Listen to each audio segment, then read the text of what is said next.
Platinum X here again. Another origin character playthrough of Baldur's Gate 3. This time it's Gale's turn. Let's go ahead and listen to that introduction.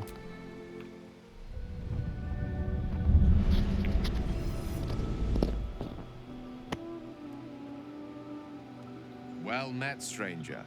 You find yourself in the presence of the renowned wizarding prodigy, Gale of Waterdeep. Please, no need to be intimidated. My virtuosic talents once caught the eye of the goddess of magic herself, Mistra, who named me her chosen, and her lover. Thanks to a slight miscalculation on my part, that relationship eventually soured, as did the greatest of my powers. Now I'm merely a humble wizard on the road to redemption. Unless I can find the path to something greater. Okay, so Gale is on the road to redemption to, I guess, get back in Mistra's favor. Unless he finds something greater. A little ambitious, this one, because that's what got him in trouble in the first place. But let's go ahead and move on here. Gale is a human. Here we've got a list of human proficiencies, including the bonus skill, which can be any skill that you do not already have, along with increased carrying capacity. Wizard. He is a wizard. Will remain a he will remain a wizard.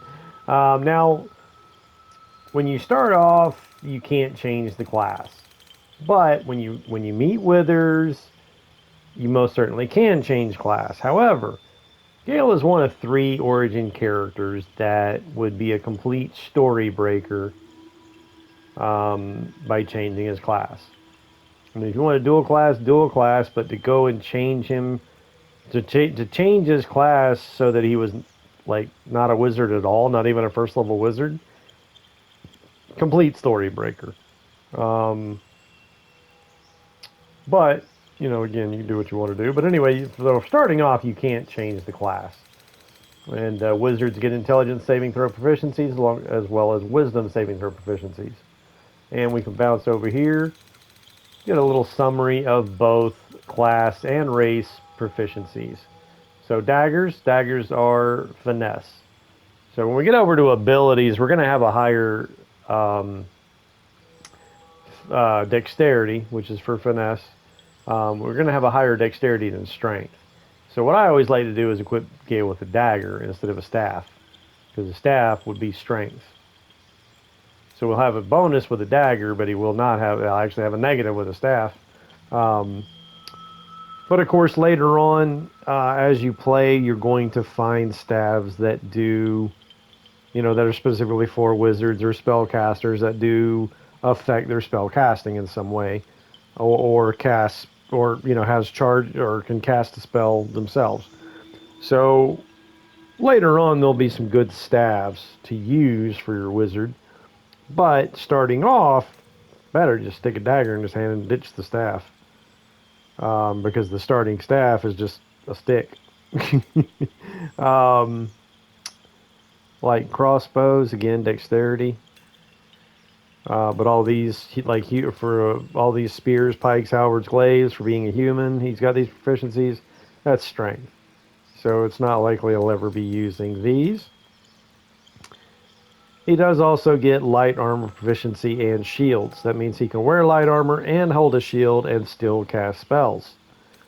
Now, you cannot combine mage armor, which gives you a base armor class of 13, with any armor. It says right there, the target can't be wearing armor. Well, that includes shields. So you can't cast mage armor and then equip a shield, because it will cancel mage armor. But light armor and shields combined gives, you start off with, the non-magical starting leather or light armor is 11. So you'll be 11 plus 2 from shield, you'll have a 13. So either way, whether you go with the spell, which, why use the spell when you can just always have a 13 with light armor and shields? Anyway, moving on. Cantrips. Now, cantrips we can change, and I am going to change Mage Hand, I'm not really a big fan of Mage Hand. I don't really, I mean, it can be useful, sure. You can open a door while you stand back, or um, I guess you can probably even use it to set off traps. Um, I mean, there could be, uses for Mage Hand, but I've tried to use it, and it's just I don't I'm not a big fan. So I'm gonna go with a light spell instead. Um, Now, Firebolt is the best, the highest damaging cantrip, as well as fire can ignite things like oil barrels and like vines that you can get entangled in. So there's a lot of things that a Firebolt can ignite. So Firebolt is very handy, as well as Ray of Frost. You can use Ray of Frost to put out fires, not just use them against enemies. So not as much damage as Firebolt, but again, it does reduce target's movement speed by 3 meters, which makes it a sort of crowd control type spell. Um, Now, if I had another slot, I'd go ahead and get Shocking Grasp, but I'll wait till 4th level when you get another cantrip to get Shocking Grasp. But one cool thing about Shocking Grasp is it does the same damage as Ray of Frost, 1 to 8. But there's actually two things that's cool about Shocking Grasp. If the target cannot use reactions, so if there's a target in melee range and they'll reaction strike you, if you move away, you can shock and grasp them. It's a melee attack, not a ranged attack. So you could shock and grasp them, and as long as it hits, you'll then be able to move away without them being able to use reactions. As well as you get advantage on creatures with metal armor. So shock and grasp is a great spell, but I'm not going to start off with it, which at level 2 as a wizard, you can select a specialization in a school of magic. I will be selecting Evoker so that any evocation spells that I scribe in my book are half price. And there's a few passives along with that go with Evoker. That is why I'm going Evoker. The first thing is, like as soon as you select it at level 2, I think it is, use no friendly fire. If you're casting an evocation spell, and even if it's an area effect spell and one of your companions is in that area effect, they automatically save and take no damage. The next thing is, or it might be a higher level, there's two more things. One of them is you can add your intelligence modifier to your damage spell, to the damage dice with evocation spells. And there's a third power, or I mean, I guess a passive. I can't remember it off the top of my head. So anyway, I'm going to go ahead and move on from that. But I'll get Shocking Grasp at level 4 unless I find it sooner find a scroll that I can then scribe in my book. But it is evocation, like I said, so it'd be half price. But again, cantrips, they don't cost that much anyway. I mean, we're talking 50 gold without that, and then with the evocation specialization, it would be 25. So first level spells not that big a deal, but as you level up, get higher level spells, of course the cost does increase. Starting spells. Now this is your book. This is what you're limited to until you scribe more or level up and select more. First thing we're going to do is get Long Strider because it is a ritual spell that you can cast outside of combat and it not cost a spell slot.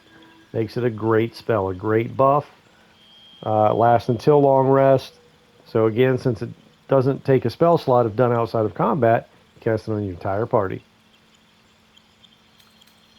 Shield.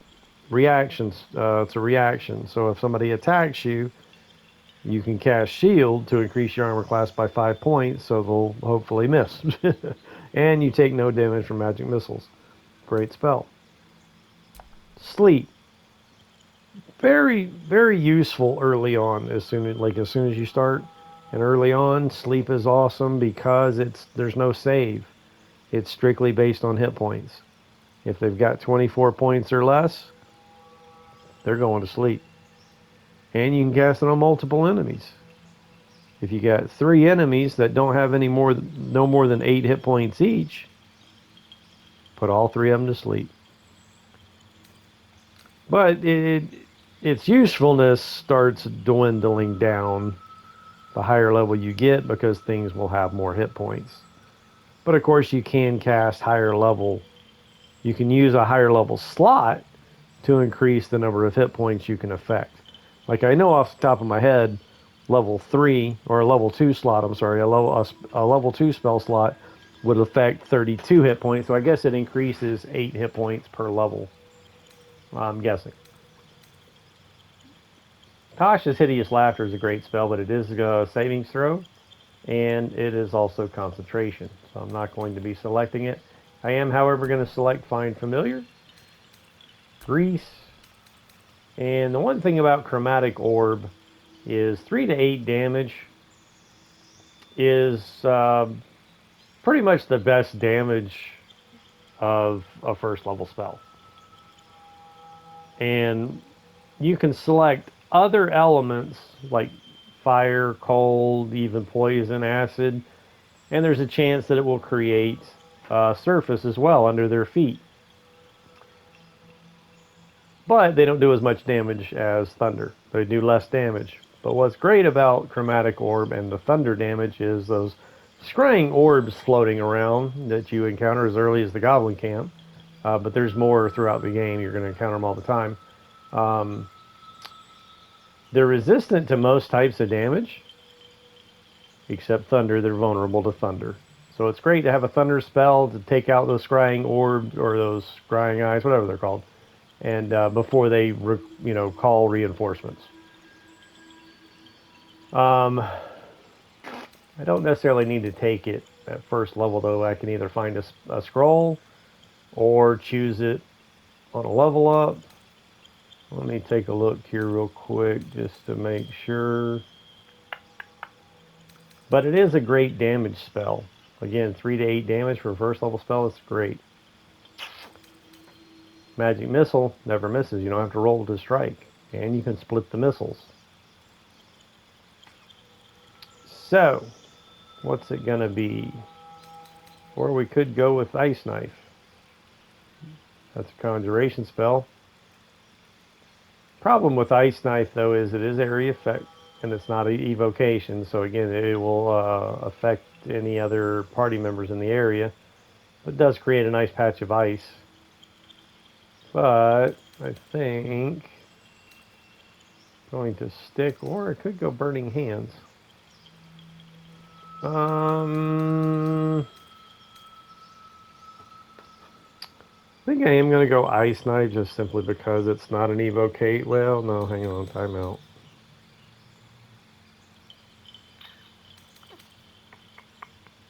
Color Spray is another one that's hit point effective, so again, it might be useful early, but not so much later on.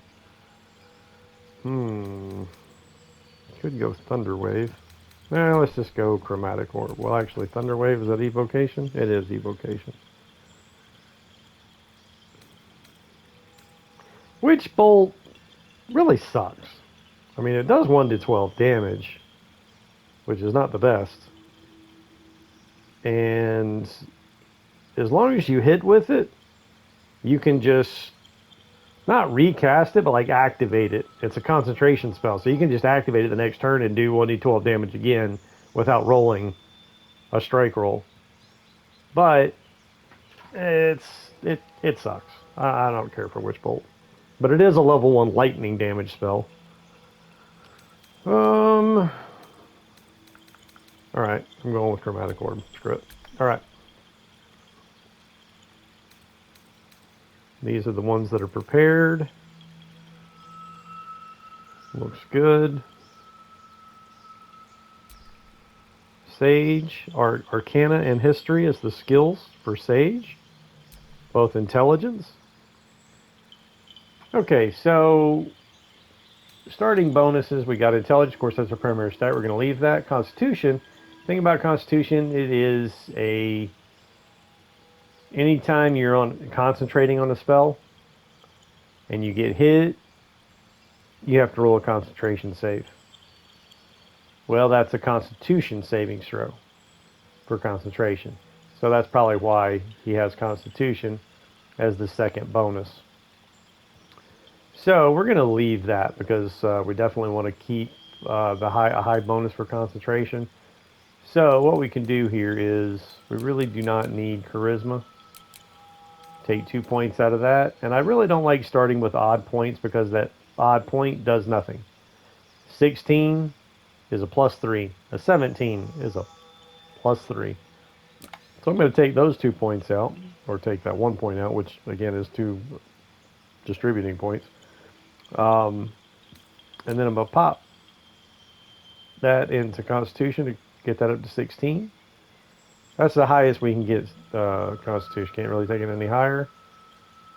And we can only take Intelligence up to 17. So again, I don't really like starting with an odd number, which means we can throw those last 2 points into Dexterity, bringing us up to a 14. Now,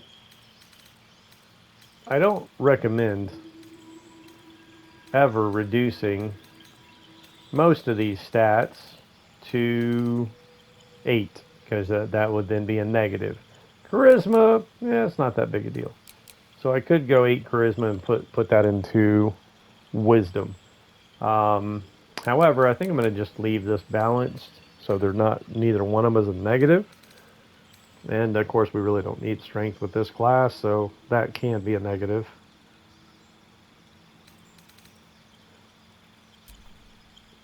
Now skills. Now this is the racial skill, so it can be any skill that we don't already have. So anything that's not, choosable here means it's, let's just go ahead and look at what the wizard has available. Investigation is an intelligence. We're going to go ahead and select that. Nature is also intelligence, but we cannot select that. We already have Arcana and History through the Sage background. And then the only other one is Religion, that is also an intelligence roll. So we're going to go ahead and select that one. That's our 2 wizard, leaving only Nature as the only intelligence skill we do not have proficiency with. And the only other thing that wizard can choose is Insight and Medicine, which are both wisdom. Now, Insight is good. Both of these, has usefulnesses. Are useful.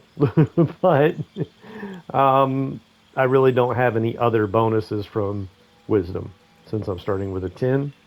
So we're going to go back over here and go ahead and select Nature so that I have all intelligence skills, both proficiency and a high intelligence, giving us that +5 modifier. So that's that. That's how we're going to start this. Yeah, looks good. You need a guardian. Yeah, I'm not going to mess with the guardian wants to be a drow. The guardian can be a drow.